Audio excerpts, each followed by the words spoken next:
Soalan pertama berkenaan puasa lah. Banyak soalan bab puasa ni dan bab tarawih. Dia kata kita niat puasa kena lapar ke tak? Sebenarnya yang wajib dalam berniat ini ialah menghadirkan keinginan qasad berpuasa di dalam hati. Itu yang panggil niat.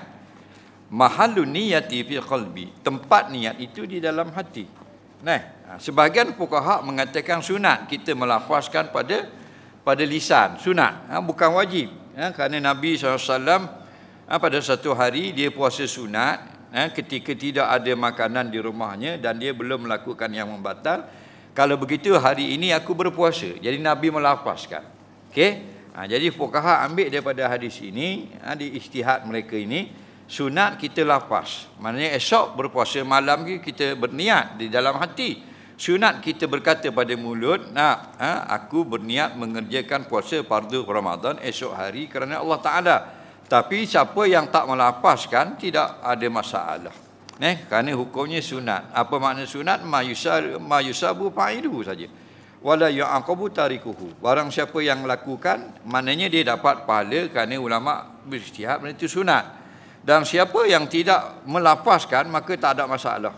Okey? Jadi yang wajib ialah niat di dalam hati. Lepas tu dia kata rukun puasa itu dua saja. Yang pertama niat dan yang kedua itu ialah menahan diri daripada membatalkan. Okey. Kemudian ada orang kata kalau kita bangun sahur, kita tak payah lagi niat. Situ ada sikit kemuskilan. Maksud fuqaha, barang siapa yang makan pagi pada waktu sahur, kebiasaannya orang itu hadir di dalam hatinya hendak berpuasa esok hari. Itu maksudnya. Oleh itu dalam kitab-kitab fiqh, barang siapa yang bangun sahur, kemudian memang dalam hatinya adalah nak makan pada nak berpuasa esok hari, maka itu telah diiktiraf sebagai niat. Maka puasanya sah esok. Bahkan ada di dalam hatinya supaya kuat dia siang hari berpuasa, maka juga dikira niat. Tak perlu disusun sahaja aku berpuasa esok hari atau pada hari ini dan sebagainya. Cuma ulama buat pandangan. Bila buat pandangan daripada hadis yang umum. Pertama hadis Nabi kata innamal a'malu binniyat. Hanya senya amalan itu dengan niat. Antaranya ialah puasa.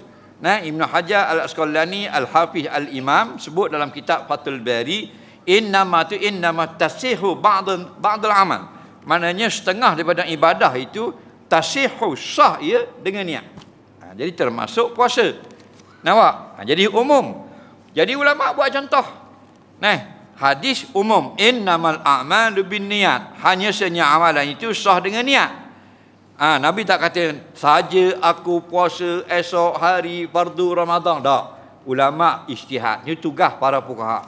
Lepas tu kita tengok dalam kitab Raudah lain contoh berniat. Dalam kitab Asna Matalib lain. Dalam kitab Murni Ibnu Qudamah lain. Contoh. Contoh niat. Jadi mana-mana contoh niat itu yang kita ikut, dikira betul lah. Biasa dalam kitab-kitab Jawi itu diambil daripada kitab Majmu', kitab Tufah. Aku berniat puasa fardu Ramadan esok hari. Nampak? Contohnya. Boleh belaka. Okey? Sehingga dikatakan siapa yang bangun makan sahur atau minum sahur pagilah belum subuh, dalam hatinya memang dia makan ni kerana esok puasa, sudah dikira sah niat. Yang dijadi pertikaian ulama ialah orang bangun sahur, dia bangun sahur tidak ada nak puasa esok. Maka pendapat yang jumhur ulama tidak sah niat, tidak, kerana tidak ada niat. Kerana ada orang yang gini makan sahur ni memang dia makan sahur tapi tak puasa pun. Kerana apa? Kerana hidup ramai-ramai makan sahur tak. Jenis duduk asrama, duduk kat dom, jenis duduk rumah hotel.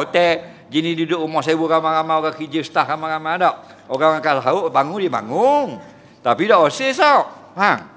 Jadi kita nak keluar pada khilaf lah baik. Al-khuruju minal khilaf mustahab. Keluar daripada khilaf itu dianggap sebagai sunat.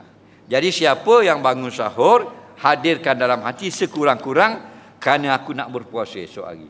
Supaya keluar pada khilaf, jadilah ibadat puasanya itu tidak dipertikaikan oleh fuqaha. Jelas? Okey.